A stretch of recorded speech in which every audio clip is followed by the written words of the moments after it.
Hello and welcome back to the Forza 92 podcast. I would say welcome, but obviously we did our first episode last week. I'm your host, Jack, once again, joined by co-host Euan. How are you, mate? I'm good, mate. I'm good. The weather's improved from last week. Our misery of being teachers isn't so bad this week, it seems. There's blue skies and sun out, so I can't complain so much this week. By the sounds of things, it couldn't get much worse, to be fair, mate. Oh, it was horrific. It literally was horrific. But it means I can get out and about, and I've been playing a bit of golf and that, so I really can't complain. I'm going to shut up and stop talking about the weather because you can guarantee the heavens will open on us if I keep talking about it. So, yeah. I mean, to be fair, I was fortunate enough on Saturday to go down to the King Power and help like the Union FS guys set up the display that they did at the weekend, and the weather was horrendous. Like it pissed it down all day on Saturday. Like it was absolutely awful. Luckily, it cleared up a bit on Sunday. It wasn't perfect, but it was much nicer. What was it like? What was that experience like then? Going behind the scenes and helping with the T4s and things. I mean, it was. I was quite. I mean, I was. I'm not going to take too much credit for it. Like it was. They did all the work. Like I just went down to help them sort of set it up. In terms of them, the work that they do, it's all self-funded and everything. Like they don't. Like they try and raise that money themselves. They've got like their own merch. A lot of their money does go towards charities like Loros as well, which is like a hospice in Leicester. Like it's really good the work that they do. But in terms of like they do all the displays themselves. They obviously self-funded, and then I was lucky enough just to go down to the ground and help them kind of lay out the display. And it's really well organized. Like they all had like individual sheets with like the different sections of the ground and stuff. Not to give too much away, but it was really well run. Good group of guys who I was down there with, and then went for a couple of beers with them after the game on Sunday. So that was nice. Like and then I got invited this morning to their like 10-year anniversary party that they're having at the Plymouth home game this year. So it's a good group of lads. I enjoyed it, and actually not to be too like narcissistic about it, but I actually got recognised for the first time on Sunday from this. Really? So yeah. So I'll take. I mean, that shows that people actually listen to us, which is nice. But it was a bit surreal, was it? A bit like, I mean, awkward, a bit like. It wasn't like a fanning moment. It was just like when we were at the pub with some of the Union FS guys, that he was just like, "Oh, you do that podcast, don't you?" I was like, "Yeah." And it was just we ended up just talking about but even still, yeah. That's nice it was a weird experience, but I'm not gonna let it go to my head because it's like, you know what I mean, we're still just doing this for fun, aren't we? Like it's weird, but exactly. Yeah. So I was happy. I had a good weekend. I mean, I obviously spent Saturday with those guys, and then went out and ran 8 miles on Sunday morning just to try and like get any pre-match nerves out of the way. Honestly, it was a message, a screenshot of you running that far, and I've just got out of bed before you go to the Leicester game. I was thinking, God, I feel so like lazy compared to you. I mean, I was out at I think it was like 6:45. I went out, but it was. I mean, anyone who is a runner on here probably doesn't think this sounds that quick, but for me, I did it in under an hour and 10, so I was pretty happy with that. Me running 8 miles. Really speak for times and things. But me running 8 miles at about 8.5 a mile consistently I was pretty happy with that. That's good, actually. No, when you put it like that, I understand that. Yeah, I'll take it.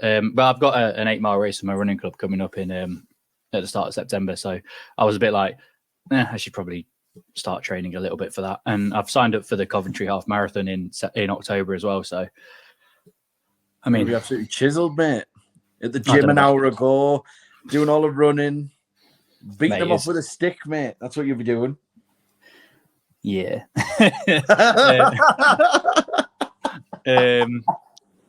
So humble, modest, bless you. I'll say it for you, Jack. I'll say it for you, son. We do have an announcement to make before we dive into everything. We do have an announcement to make. Some of you will have seen on Twitter already, but we have made a new signing. We are bringing aboard Luke from the Corridor of Uncertainty podcast. If any of you do listen to both of us, he's not leaving there. He's just hopping on board with us to help us discuss some championship football. So we're going to be sitting down with him on Thursday to record our first episode about that. Obviously, he's not particularly happy because QPR got absolutely smashed on Saturday, but you know, any excuse to he'll talk take more your role from last season, Jack. Well, to be fair, we don't know what's going to happen with you this season, so let's do you know what? Whatever happens, I'm just on top of the world. So yeah, No, but Luke's a really good guy.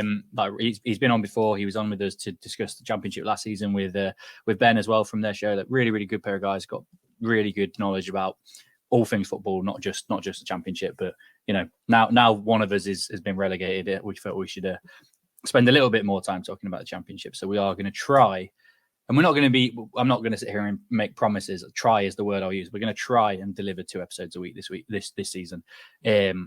One more sort of Premier League European focused and one like very much Championship Football League focused. So that's the plan. Whether it happens or not is a different conversation. But the more you do, the better. Like I know a lot of you have said how much you enjoy listening to us. So if we can get that out to you, then that's exactly what we're going to do. But with the Premier League season now very much around the corner, is there a game on Friday night? I don't think there is. Yeah, isn't it Man City Burnley? Yes, there is 8:00 kickoff. Company going back to his old. Well, I don't know know who's at home, but it's at Burnley. It's at Burnley. It's going to be. I think that'll be the last thing Company probably wanted was Man City to get beat at the weekend, because Pep's not going to want to start the season slow. They didn't really get beat though, did they? Let's be honest. They didn't. But it went straight to penalties. It is going to piss him off. He's going to be so irritated by that. Because the goal that went in to equalise it in the 101st minute or something was the most unfortunate thing that everyone just stopped and had to watch it trickle in. He's not going to leave anything to chance at the weekend, I don't think. Yeah, I mean, that's where I wanted to start. I want to start with the Community Shield. Like, I know you didn't watch it because you were watching Newcastle Villarreal. Yeah. And we're not going to dive into the game too much because I remember when Leicester played against Man City and we obviously won at Wembley as well. And I remember going, Ryan Bertrand had a fantastic game. And then he played 5 more games for us. And he's one of the worst signings we ever made, to be fair. So you can't really, and that's kind of the question that I wanted to put was like, how much weight can you put on the Community Shield? Because if we look at Man City, the last 3 times they played in the Community Shield, they lost every single time, including this one. And they went on to win the title. So how much bearing do you really put on it? Arsenal, the celebration seemed a little bit over the top for me. I mean, when Leicester did it, I know our celebrations were quite big, but that was Leicester beating Man City, like at the Community Shield. That's quite a big game. That's quite a big result for us. For Arsenal, there is a mental block of overcoming Man City, but like I said, and I don't want to take away from them too much, but like they didn't beat them. They drew with them. In a normal league game, it's 1-1, and that's you take home a point each. Like it's not. How do you? I mean, I'm rambling now. What do you think about it? I'm very much on the same wavelength as you. I think. Do you know what it is? If you're the team that wins it, you're delighted. If you're the team that loses it, you go, all right, it doesn't really matter. But I think that the biggest thing for me is the way that Arsenal went on. I understand it to a degree, but then a lot of their supporters and fans will quickly go and hammer someone else for winning. Like, for instance, Man United's trophy last season that they won the Carabao Cup. Like, they were like, oh, it's a nothing trophy. All of it, it's so partisan. It's so biased that I don't think anyone else can judge any other club's achievements. It's like I've just seen after we've signed Livramento, one of the comments underneath was an Arsenal fan, funnily enough. And he said, Newcastle United to finish 5th with like a crying face. And for us to finish 5th this season, that would be insane. And I think we've got to accept that, they've not had a great deal of success over the years. They have just beaten Man City, in a Wembley Cup final, whether we say it as something significant or not. They have done it, but you've got to think that they were massively fortunate to end up winning it the way they did. And I've seen a lot of them like raving about Saliba's a phenomenal player. I actually think he's probably going to be the best centre half in the world in the next 5 years. But to make memes of him pocketing Haaland and things after Haaland's just broke the record in his first season, you're playing with fire. You're absolutely playing with fire. Just you need to err on the side of caution and go, do you know what? It's brilliant. We've managed to get that little bit of a hoodoo off our backs. We've come out with the shield because they have, but there's also if let's say they draw at the weekend and City get a result away at Burnley, all of a sudden they're playing catch up straight away. You can't. I don't think you can put too much on it. And I also think it's a really good opportunity to, in a competitive game, because it is competitive, to see maybe how teams are going to line up. Timber played at left back. I can't imagine that's going to happen too often this season. But it's interesting to see that he played well in that role, given that that's not what he was brought in for. You had players coming in at Arsenal who've never played in a competitive game for them before, like Declan Rice. It's interesting for that aspect, but I don't think you can place much weight on it at all, to be honest. No, I mean, going off that, like what you were saying then, and it's something that I've learned a lot this week, actually, weirdly enough, like since our game on Sunday. And I say learn, it's not like I didn't realize it, but like it really came to the forefront of my mind, is that football is incredibly narcissistic. Do you know what I mean? Like what you believe about your club, like what you see is what you believe. So for Arsenal fans, they'll be sat there going like, it's our club, it's about them. They'll see it as massively successful. Whereas like for you, like you saying, like for us, Newcastle to come fifth, that's amazing. That's a huge achievement. Whereas other people might look at it and go, well, actually, is it? Like you've spent quite a lot of money. Like you'd have spent a big chunk of money on 3 players this window, like, and not recoup that much money either from players that you got rid of. And actually, some of your fans are saying that you need to bring in more players, where you'll go like fifth's really good. And I'll say, like, for me, as much as I want Leicester to win the championship, for me, I'm like, well, yeah, top 6 is really good. And loads of people are saying Leicester the best team, they should win the league. And then like, it's weird how you view your own club compared to how other people do. Like you kind of understand the inner workings, and it is a very narcissistic sport in a way.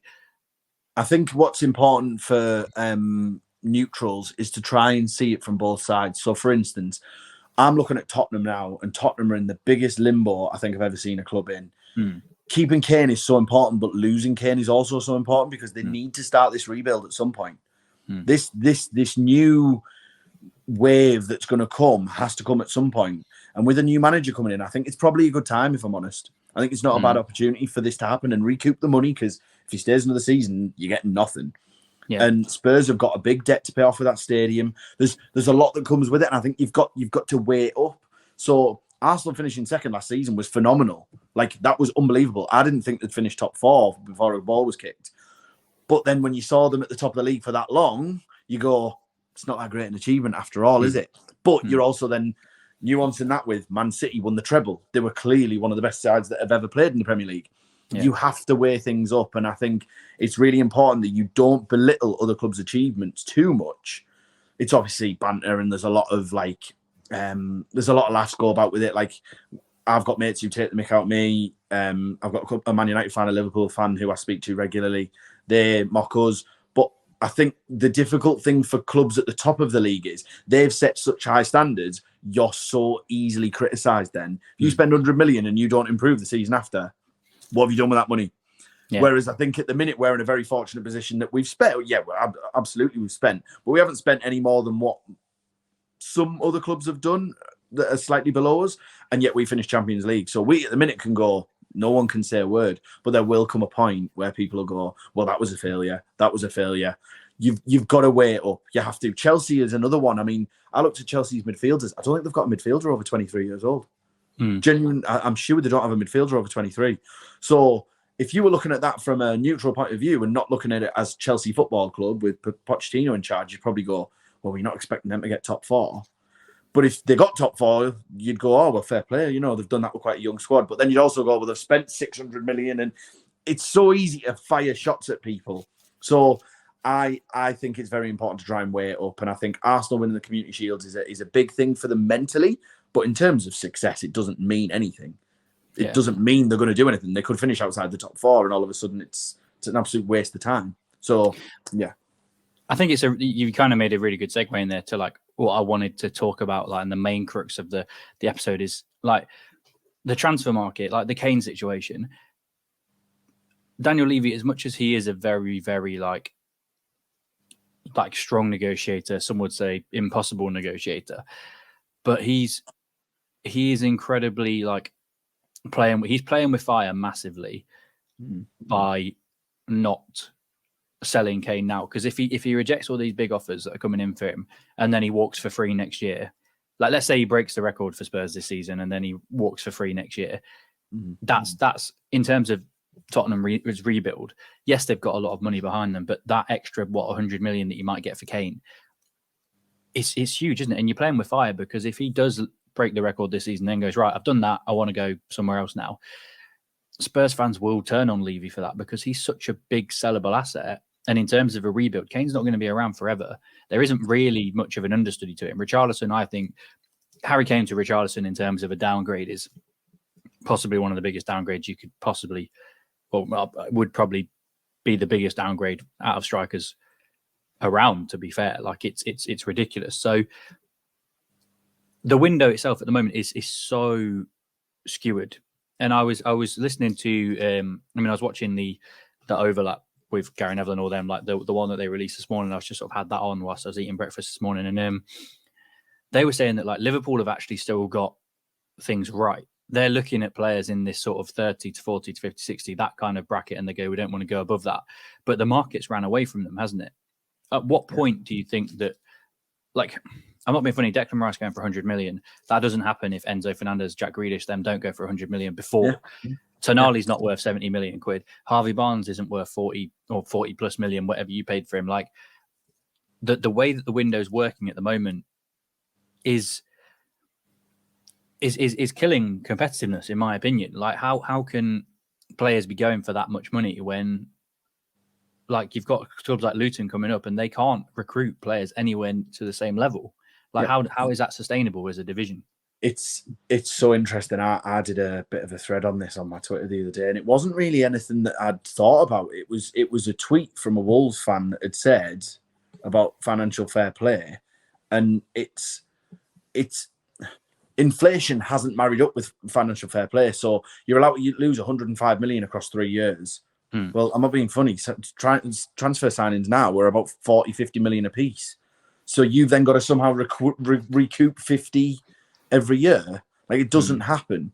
Something has to change in terms of economics of football, because the reason inflation is so high is because of financial fair play. That is genuinely my opinion. You would always get the clubs like a City or a Chelsea or a PSG or even us, if it was to be relaxed, that would spend 200 million on one player. But I can guarantee you now, the fees for people like Ruben Neves and those mid-table type clubs, you know the ones I'm on about, the ones that need to recoup that money to be able to spend, they wouldn't be asking for that type of money and clinging on to their best players for a season too long if financial fair play wasn't so strict.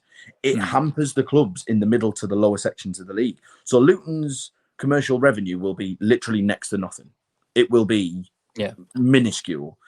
It won't even get close to like a Bournemouth, I can guarantee, because of where they've come from, which is a massive compliment to them. But now everyone can run a club like Brighton or Brentford have.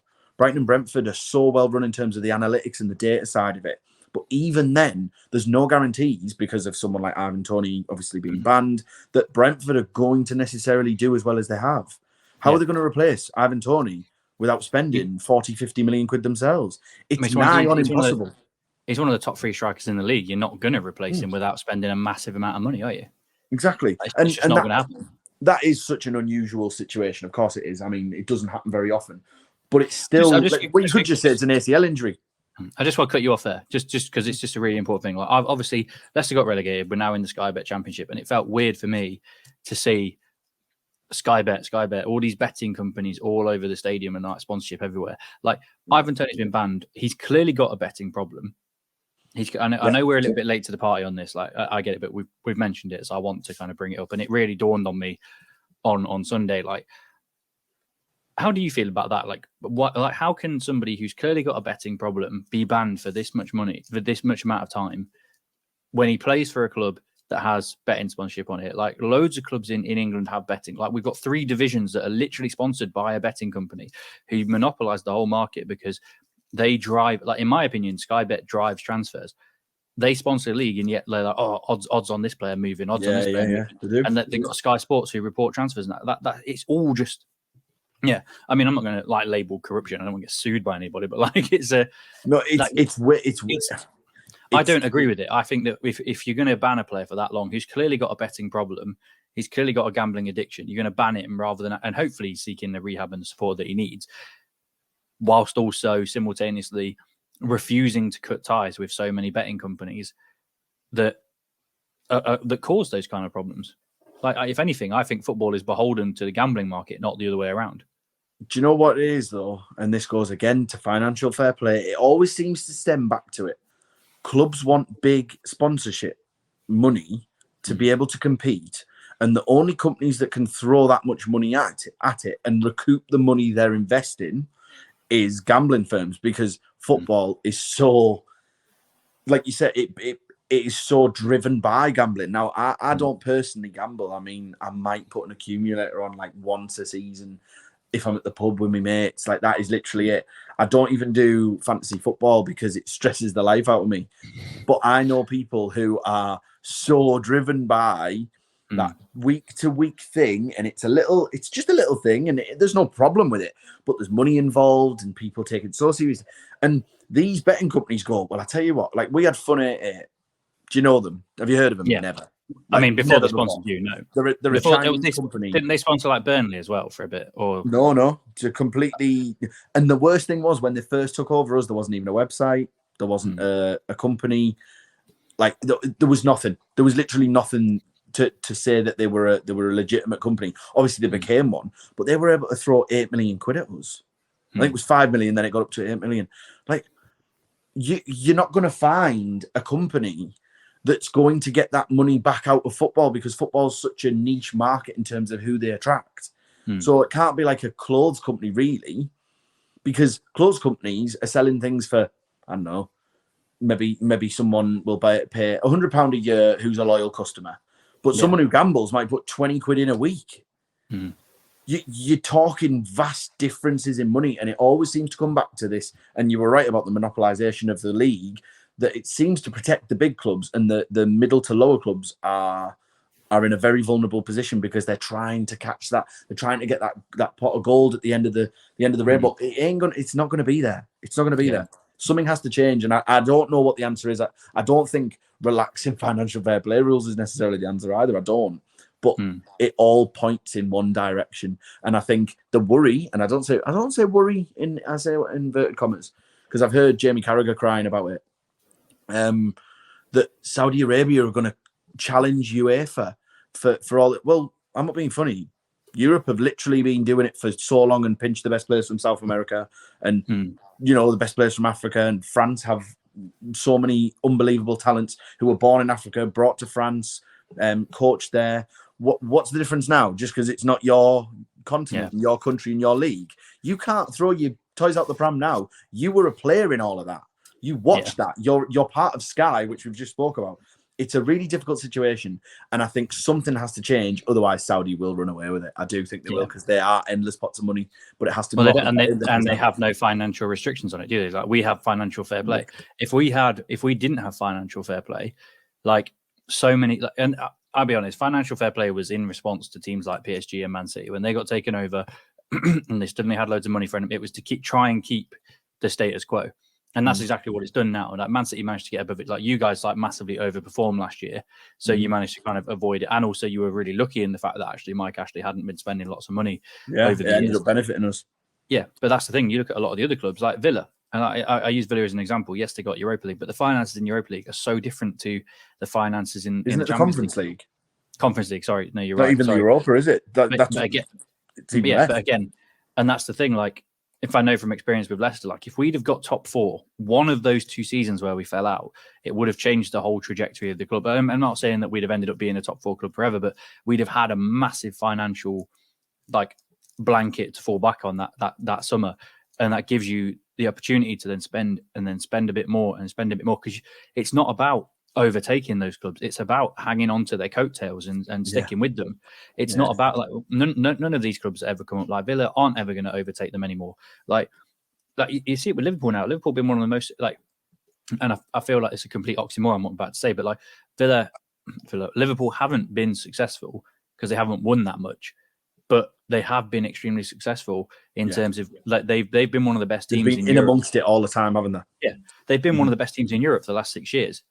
And they haven't done it, but yes, they've spent a lot of money on big players, but they've also made that money back.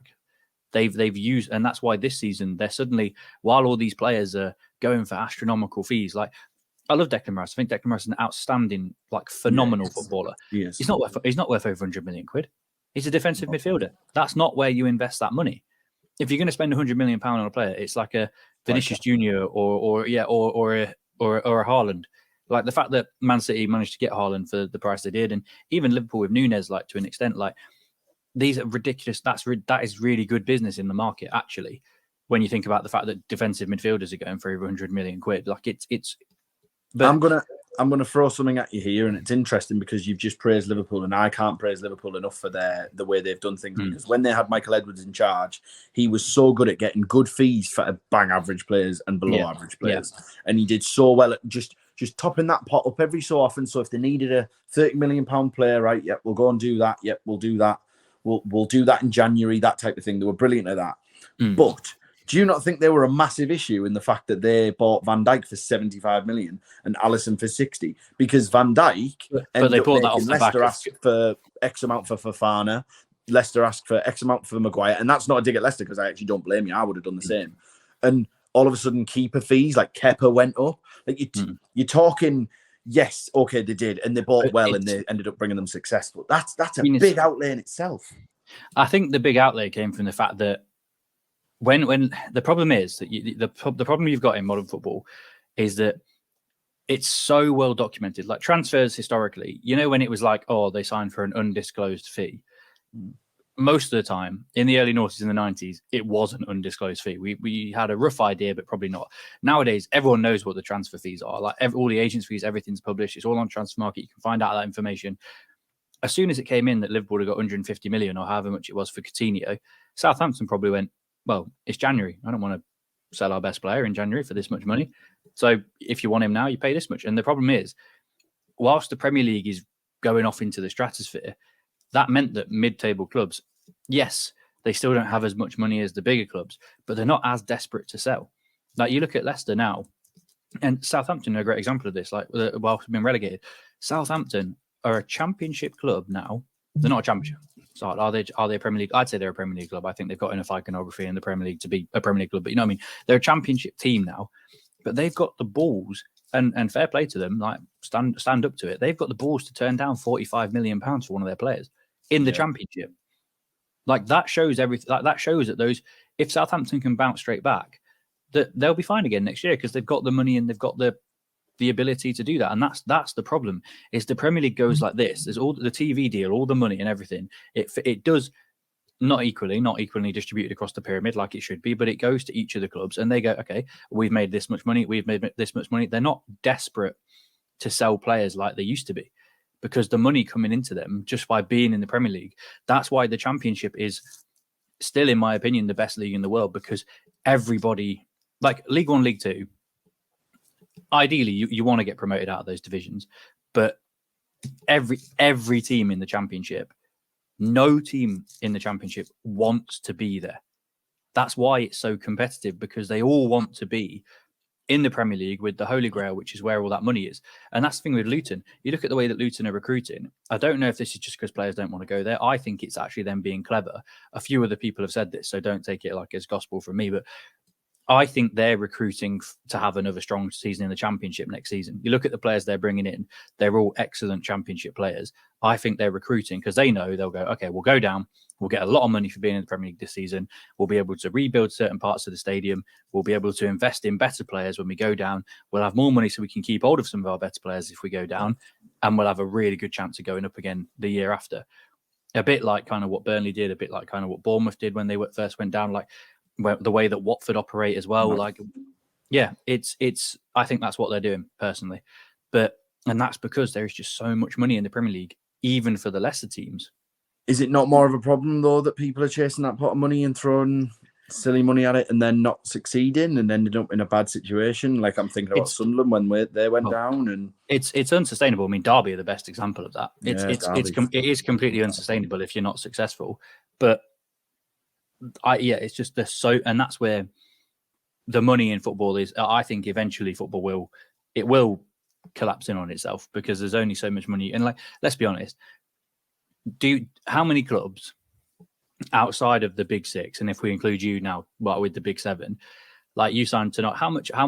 I mean, there's lots of figures banded around, but you'll probably know better than me. Denali was 55. Yeah, Leicester won the league, played Champions League quarter final, played the FA Cup. Our record transfer of all time is still about 35 million for Yuri Tielemans. Yeah, and we achieved. Yes, you got to the top four, which is outstanding. I'm not taking away from you, but we achieved more in our period in the Premier League there than you have. getting to a cup final top 4 is incredible for a team like Newcastle, but it's not the same. And we couldn't afford to pay that kind of money because we weren't like state backed. If we were, then it's not as much of a significant outlay. And it's I just think that those teams if you open up financial fair play, Wolves, Villa, Newcastle, Leicester, there's another one. There's another club. Even Everton to an extent. Everton, that's who it is, yeah. They could throw as much money, and if not more money, than Spurs, Liverpool.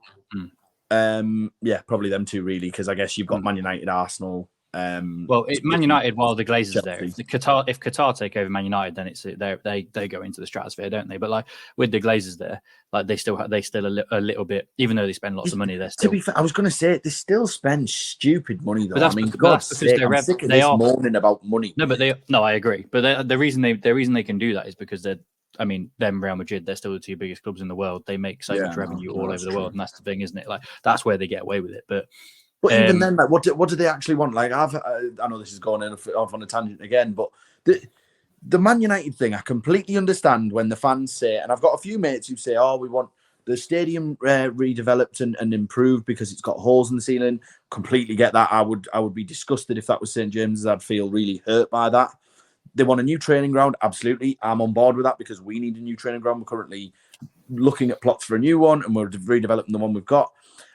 But outside of that, what really are they complaining about? Because they've literally had everything given that they possibly could have wanted. And every time a new player's linked, they go, "Oh, yeah, we really want him." And then he might not have the best season. And they go, "We need a new right winger because the £100 million Anthony isn't that good." Well, hang on a minute, lads. When are you just going to say, maybe the manager's not doing his job, or maybe these players aren't doing the job? Or the scouting department have no idea what they're doing. This is mad to me because if Liverpool don't have the backing Man United have got but can succeed in a better way, you've got no excuse. And I hate to be this guy, but like I put it to a couple of my friends.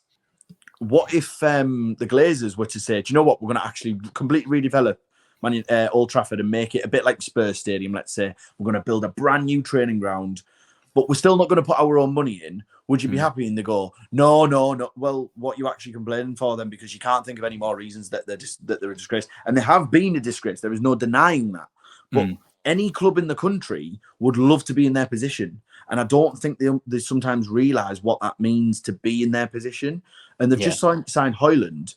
Højlund costs more than Haaland, and Højlund's going to be a great player. There's no denying that. But stop complaining about the things that you are already at the top of the pile for. It's outrageous.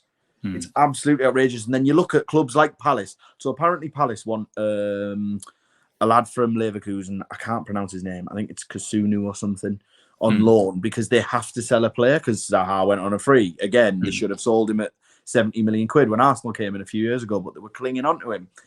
And we're going to supposedly sign Anderson for about 30 million quid. So they've just lost their captain and best centre-half, arguably, if you count. I know Gay's, but I personally think Anderson's probably the better centre-half, although older, for the sake of a loan player coming in because they haven't got the money to invest. This is crazy. And yet you've got Man United fans complaining because they don't have a training ground. Training ground doesn't affect you. Affects the players, and you're still attracting unbelievable footballers. So stop crying about that. Bigger picture, lads. You won a trophy last year. Fuck me. Sorry. Anyway, I'll get off my high horse. And that's life advice with you in there. Right. We were gonna dive into these games a little bit more detail. But we are short on time because Euan's busy, so he's got to have to shoot off. I've got a little bit longer. He's going to be 15 minutes, so I've got a bit longer.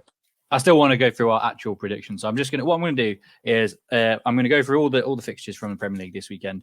And Euan, I want you to tell me, don't need to go into loads of detail about it, but just which way do you think it's going to go? All right. Okay. So Friday night, opening night, Burnley at home to Man City. Really, you can only see that going one way, right? Yeah, I mean, Burnley played City in the Cup last year and City dominated them, didn't they? I can only see it happening again. Yeah, Saturday lunchtime, you got Arsenal-Forest. Arsenal comfortably. Forest are in a bit of a predicament at the minute with their transfer signings and things. Sounds like they're struggling to bring people in. Shock! It's almost like signing 20-odd players last season doesn't come back to bite you on the arse. Yeah, exactly.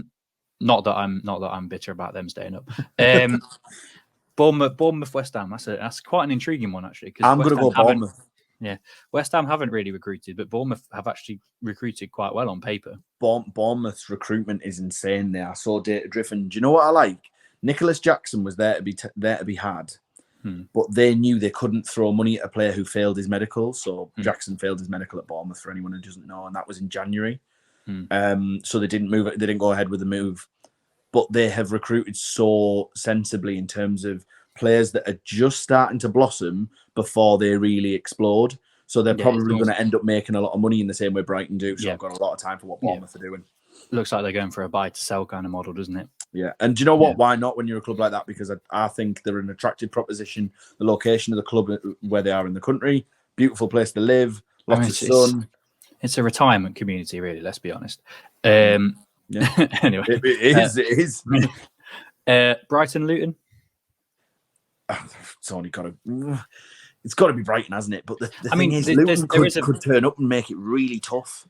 There is that vibe. Like, do you remember when Huddersfield played away at Palace, didn't they? First game of the season, and everyone was like, "Oh, it's Palace, established Premier League club, they'll do it." And then Huddersfield beat them 3-0, didn't they? There is that, because it's like it's a massive occasion for Luton, isn't it? Everton, Fulham. That's a noughties Premier League game if I've ever seen one. Yeah, it is. I think both clubs are such basket cases at the minute. I mean, Fulham have done so well last season, but Mitrovic doesn't want to be there. Marco Silva's not particularly happy, although he's happy to stay at the minute. I think it's dependent on what happens in the transfer window. Willian's looking for a way out, even though he just signed a 1-year deal a couple of weeks ago because Saudi have come in for him now. It's not all rosy over there at the minute. I'm not so sure. I'll probably just go for a draw, err on the side of caution there. Sheffield United v Palace. Palace all day. Eze and Elise. Elise is injured, but Eze, I don't know if you've seen some of his goals in pre-season. He'll take the mick out of them. Imagine selling two of you. They're close to selling Sander Berger, but imagine selling your best player on the eve of. Like, did you see the thing? Sheffield United, they put like a whole video of him. Like, they created like their whole social media team created like a whole thing about him staying, and then he signed for Marseille. Taking Billy Sharp's shirt as well. It's ridiculous, isn't it? And then big one on Saturday afternoon, actually. Newcastle v Villa. It's going to be such a good game, Such a good game. Head over heart, try. I'm going to go with us.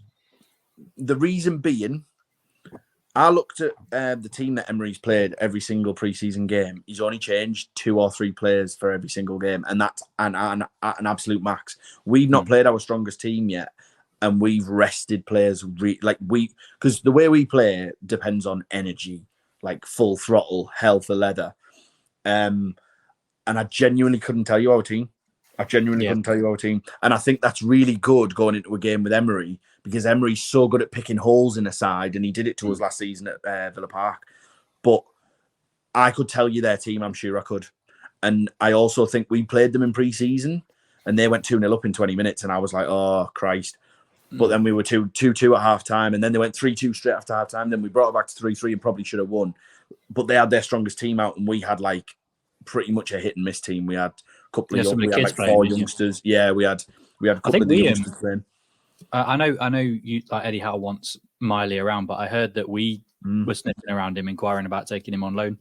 Yeah, I don't think you'll get him purely because of the amount of competitions we've got to play. But if I could send him anywhere, I'd send him to Leicester. What a place to go and play football, hopefully regularly, and under a manager who's clearly got his head screwed on. I think that's a great move for him, but I don't know if it's just too young. From what I gather, Howe said in a press conference maybe a week ago, he said he wants him to be around the squad, and he wants to protect him from, because he's only 17, he's not even 18 yet. He wouldn't want to go and send him and live on his own. So I think it's probably his age that's going to stop him doing that, but he would be a great signing for you because he looks a very good player. Yeah. Okay, so Newcastle to win there. And then Sunday we've got Brentford v Spurs first. Oh, do you know what? I really like Postecoglou. I really like him. I've seen videos of him on the touchline where he's furious at Højbjerg in particular, the one I saw.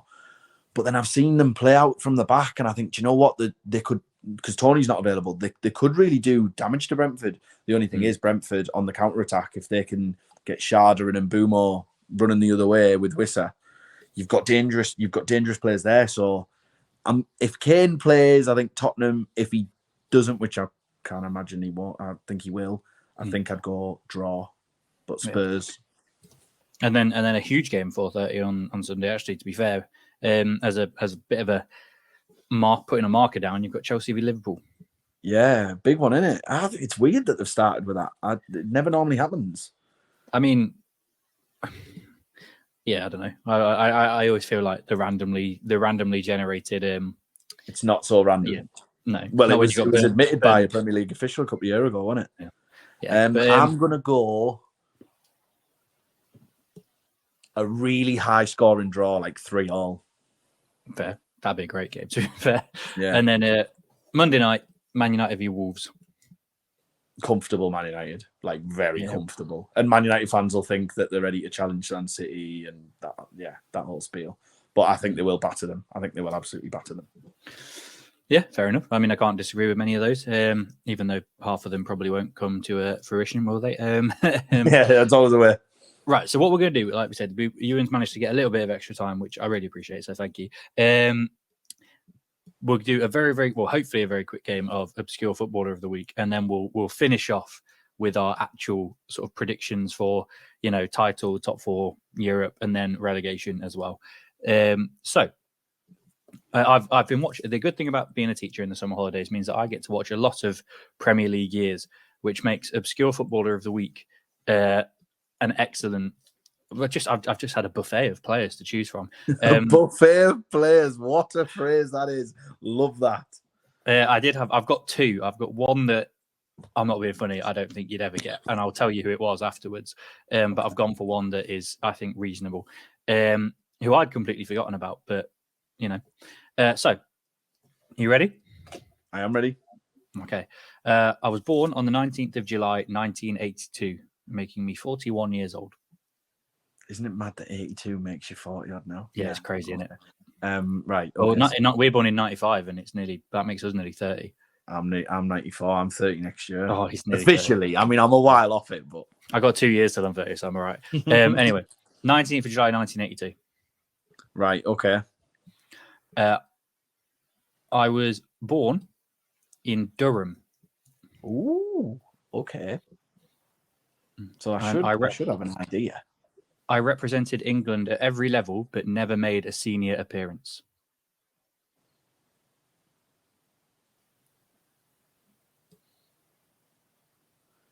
See, there's a few that are coming to mind, but I don't think they're that age. Go on, keep going. My professional career spanned 15 years, but I only made 166 professional appearances. Right, he must be a goalkeeper. He's not a goalkeeper. I was going to go Steve Harper or someone there. He scored 2 goals. He scored 2 goals in his career. Durham, 2 goals. Well, it's not the players I was thinking of then. Yeah, it's not those lads. Right, okay, you're going to have to keep going, Jack. Let's have a look if there's any honours. Here's one. I won the League Cup in 2010-2011. If I give you the other honour, it gives it away a little bit. It gives it away. Okay, don't give me that then. Don't give me that. Who won the League Cup in 2010-11? I know who won it the year after because Man City beat Sunderland. It may have been... I'll give you an extra clue because this one is quite tricky. It may have been when a certain big club were in their absolute banter era who lost that final through one of the most calamitous goals in cup final history. Arsenal? That's who lost. So it was Birmingham. You won with Birmingham. Okay, right. He also had spells at Halifax Town and Hartlepool United. Oh my God, I should know this because he's a Northeast lad and he... Right, hang on. Northeast, Birmingham is... and they were the only 2 other clubs he played for? No. Oh, I feel like if I give you the other one, it gives it away big time. Okay, don't tell me that one. But there is another club. I forgot he played for Birmingham. Okay. When I saw him, I was like, oh, of course he played for them. Oh God, shit! Did he play for? Was this honour he won after the cup win or before it? Before. Ooh. Didn't actually win that cup honour either. Oh, what? Okay, I'll tell you it. No, don't. No, that's okay. He was a runner-up in 2005-06. And he's not a goalkeeper. No. I'm gonna have to tell you the team he played for. I'm gonna have to do it. No, please. Okay, is there not any other clues? Is there not any other clues? Okay, What national? Is he English? He played. Yes, yeah. Because he played at every level, and he didn't go and play for another country. No. Okay, right. He just wasn't good enough. Anything that's personal? Let's hope he's not watching. And is he playing now? He hasn't now. He retired. He has an older brother who is a professional golfer and lives in the United States. That's if anything made it harder. Like I don't know. Okay, I'll tell you the honour. He was a runner-up in the UEFA Cup in 2005-06. You said it was going to make it easier. I mean, I thought you were supposed to be knowledgeable about Premier League football, Euan. But I believe I am, but clearly I'm not. Right, hang on. So which club in and around your area got to the UEFA Cup final in 2005-06?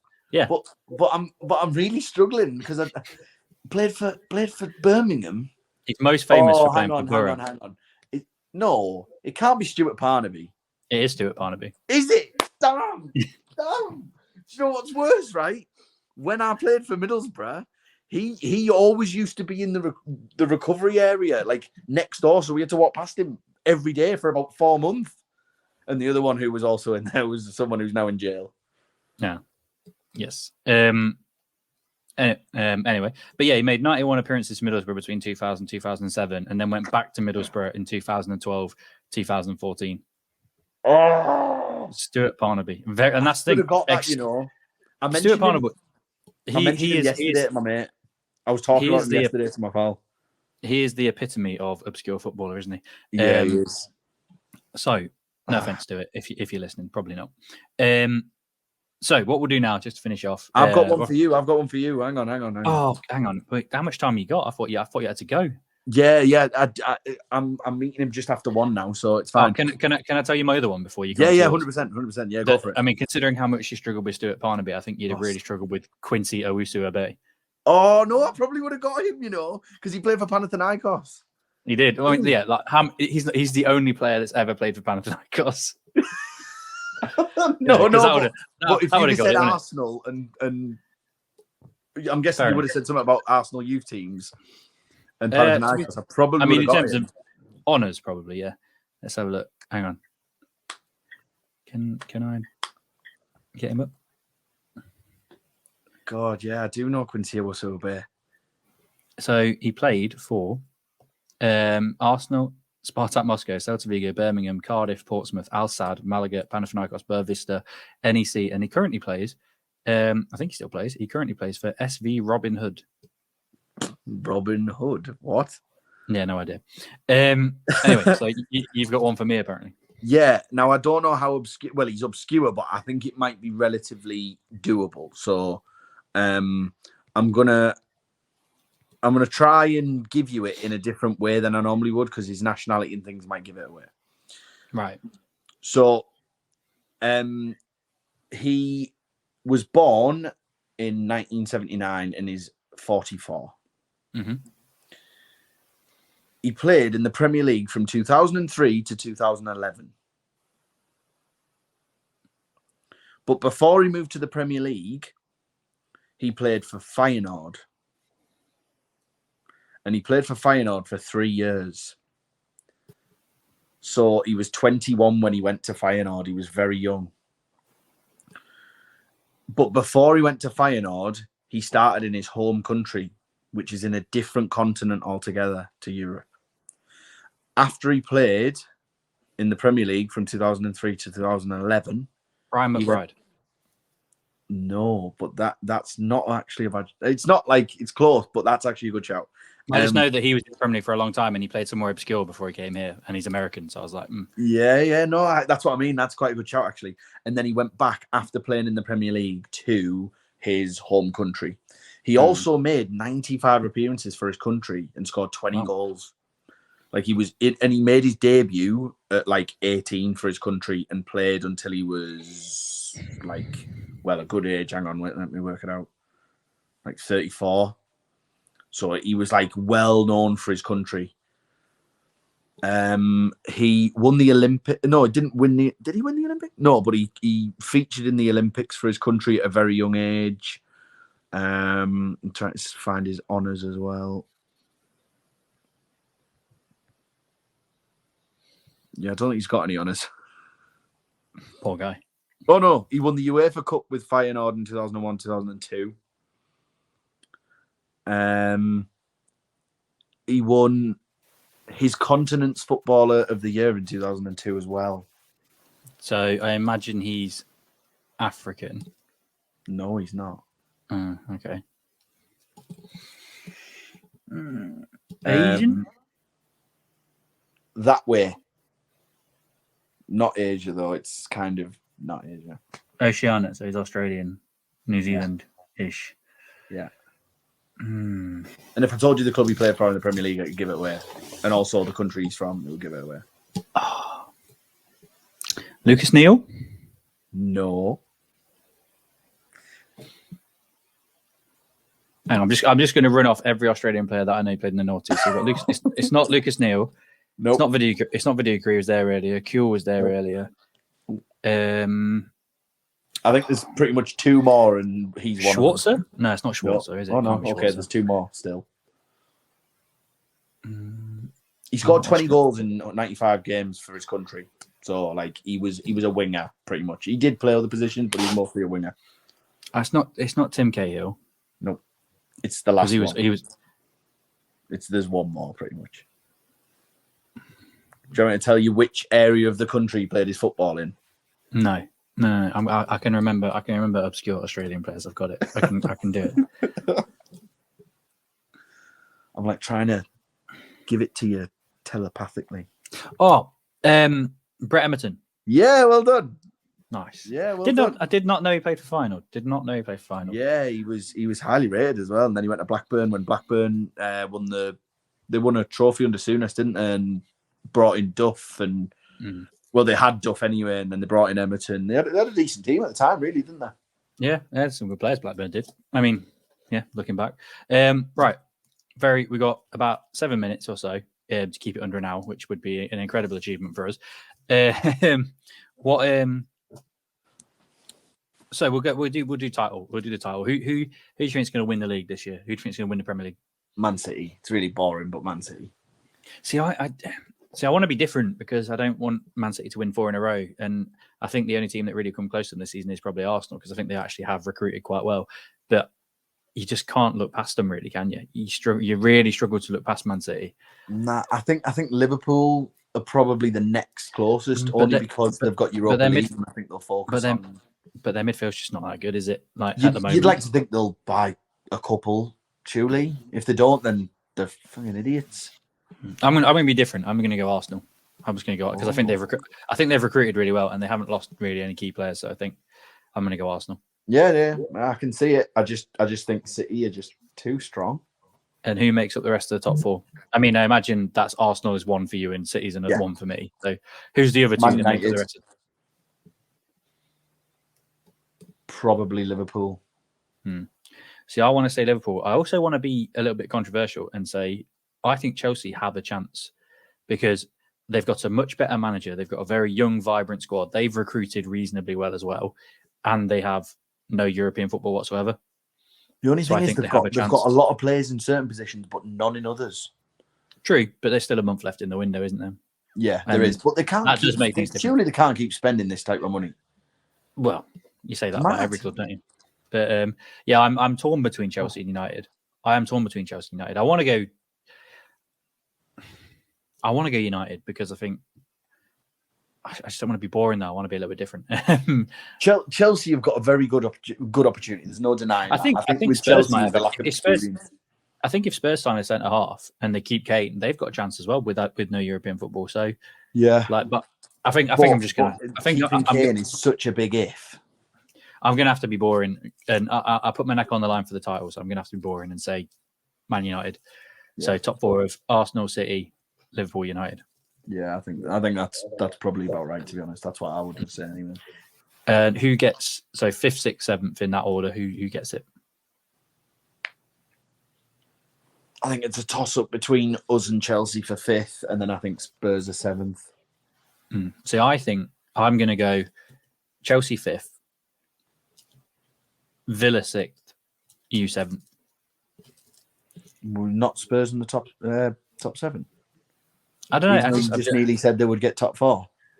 No, I said they might because they're still they haven't signed a centre half. I think Villa. I think as it currently stands, I think Villa have got a more balanced squad than Spurs have. I also think you've got a system. I don't think Villa will get close to the top 6. To be honest with you, I think they will. I think they Emery was 13th in the league when they took him off Villarreal. Like he's not a league manager. He's a cup manager. I think they'd probably win the Conference League. But Villa were in the bottom 3 contention, and he signed one player last season and got them into the top 6. Yeah, but I think we'd all agree that Villa's capabilities were far better than what they were showing, and that was basically on Gerrard. And yeah, but to be fair, nobody expected that Villa squad to be there, and then he's gone and made them even better with the players he's brought in. Yeah, no, I definitely get the argument. I just don't think people are going to underestimate Villa anymore. Villa shell-shocked a few teams. Maybe. And I don't think people are going to take them lightly. And they're probably the one team that I do kind of look at and go, yeah, all right. But Emery's very big on trophies, and I can't see them. Hand on heart, there is no way in the world they finish above Chelsea and Spurs, in my opinion. There's just not. Yeah. They could finish above us, but I don't think they finish above Chelsea at all. But I think if you look at both squads now, right, who's got if let's say I said Spurs need a centre half and they need to keep Kane. If they lose Kane, then sign a centre half. They're in the same boat they are now. I think Villa have got players who can score goals. They've got dangerous players out wide. They've got a good defence. They've got a manager who is proven in the Premier League at getting into European football. Even though he wasn't that great at Arsenal, he's proven that he can get into European football and achieve in European football. Emery's never finished in the Champions League. In the top 3 in Spain, or finished in the Champions League once with Villarreal. But that's okay. In something like 6 years or something. Like I think that's okay because I've not got him finishing. I've got him finishing 7th, so it's fine. I get that. But my point is that league is way easier to break the mold than it is to break the top 6 in our country. And the only team he's ever finished in the top 4 with in Spain was Sevilla once and Valencia once, even though he's managed in that league something like 14 years. Which I'm not downplaying his achievements because his achievements are insane. But the reason he got into the Champions League so often was because he won the Europa League. He put so much emphasis on those cup competitions because he knows in one-off games he is such a good tactician that he can see games out. He can catch teams unawares. I'm not sure across 38 games he has that with European football as well. He has that level of player to be able to do that, and that's not a dig. I'm just saying the other teams are better. Because I actually think they've got good players and they've recruited really well. They've recruited extremely well, really. Fair enough. Well, that's who I think is going to finish 7th anyway. And then bottom 3. But I mean, I feel really harsh, but there's 2 teams that Sheffield United are definitely down. I'll be honest. I think Luton are as well. I think they'll show some fight and they'll show some character, but I do think they're down because let's be honest. Even with the players they brought in, and this is no disrespect to them at all. I'm buzzing that they're in the Premier League. I'd love them to stay up. I just don't think they will. I think they haven't got the goals. They haven't got the quality. They'll be hard to beat at home. That's my thing. They'll go away and they'll get absolutely drubbed, won't they? Let's be honest. Kenilworth Road will be an equaliser, but they still won't have. Well, not an equaliser. It'll be a leveler, but they still won't have the goals and the quality at the moment. Yeah. They don't have it to break teams down. They might get some proper smash and grab wins, but away from home, you'll be looking at against your Cities and your Arsenals on those big pitches. You'll be looking at 3s, 4s, 5s. Like at home, they might have a chance, but I just think over a season, it's not enough for you.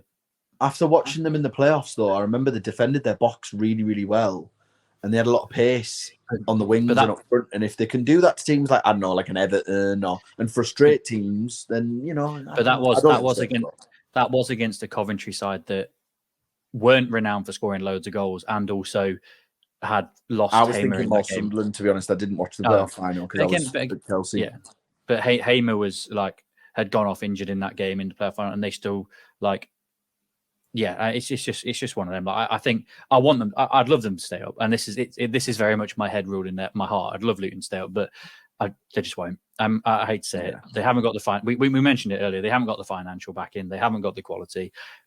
I don't think they will. And it's hard for me to say. But if you think they might stay up, who do you think are the two that go down in their place? I think Forest go down. I mean, yeah, I can't disagree with you there. I think Forest go down. See, I don't. I think there's two teams for me who stick out more, and I think one of them is Wolves. I think Wolves are not in the best of shape at the moment because there's rumours of Lopetegui leaving again now with financial fair play being an issue, and then I think Everton, there's only so many times you can dodge it. Isn't it? Yeah, but even last season, the only reason they went down is because we were shit. They weren't good there. They didn't Dyche didn't, and this is harsh for me to say because Dyche didn't keep them up last year. How it wasn't yourselves down. Yeah, us and Leeds and Southampton were just so bad, and it wasn't it was literally he came in when was it, February, January, whenever Sean Dyche came in, because they beat Arsenal, didn't they? It was the first game after the window. Yeah, they did, yeah. And from there till there, it still relied on us. Yeah, they still had to play right to the last day, and they only just managed to scrape past. If they hadn't beat Bournemouth on that last day, they'd have gone down. If Calvert-Lewin's fit to stay up, I still don't know. I still don't know. I just think that they're lacking quality, and even though I don't rate Demarai Gray very highly, they're still talking about him going. So yeah, I know. I think Forest only because of the second season thing, and that it's not all well there. I think Wolves is a very good shout. I'm gonna say 3 from Sheffield United are gone. I'm gonna go 2 from Forest, Wolves, Luton. I think Wolves and Luton are probably the two most likely in terms of their situation. But there's something about Forest that just feels wrong. They owe how much money in fees to players and agents and other clubs, and apparently they owe us a fair whack. There's a lot more going on there. It'd be interesting to see what they do with that, because in the EFL, when they start owing player wages, they start docking points. Yeah, I know. Which is mad that they don't do that in our league. It's not our league anymore, is it? It's not our league anymore, is it? So. Shit, yeah, sorry. Oh, fuck. Oh, bollocks. Sorry. In the Premier League, it's absolutely ridiculous they don't do that. Why? What's the difference? In theory, what is the difference? They've got more money to play with in the Premier League. They have no excuse. So I don't know. It feels a bit like Wolves. It feels like there's something not right there. It feels like that owner has bitten off more than he can chew, and he's a bit of a calamity anyway. Have you seen the way he goes on in Greece? Yes. I don't know. I'm not convinced on Forest this season. And there were a lot of the players that were good for them, as in your Brennan Johnsons. Well, he's linked to Brentford, and it sounds like he's actually quite keen to make the move.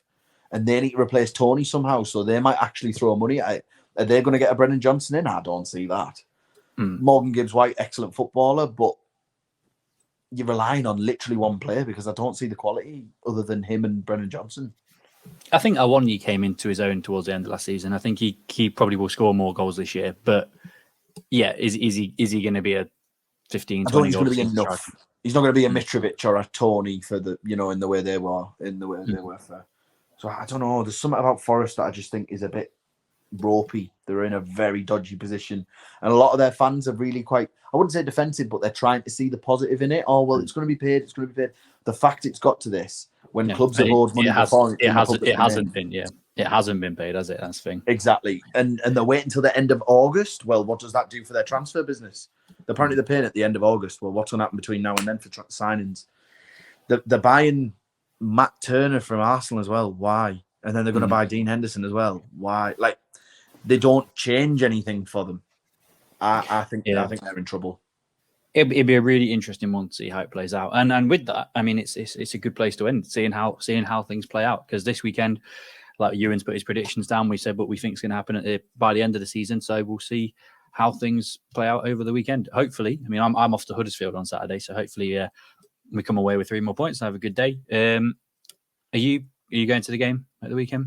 I am, yeah. I'm playing in a charity game myself on the Saturday in Durham, and then I'm jumping in the car and driving up to Newcastle because it's the late kickoff, and I think it's going to be a really good game. I'm excited to see Diaby live because we were linked to him for a long time, and sounds like we erred on the side of caution in terms of his work rate and his personality around the place, but he's a quality footballer.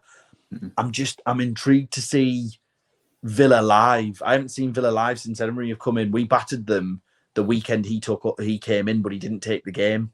Yeah. So I think we beat them 4-0. Was it 4-0 or 4-1? We battered them. Could have been way more as well. But then we went to their place and they hammered us. So I think it's a very good game. Going back to what I said about pre-season, we've had very, very different pre-seasons in the way that managers have gone about it.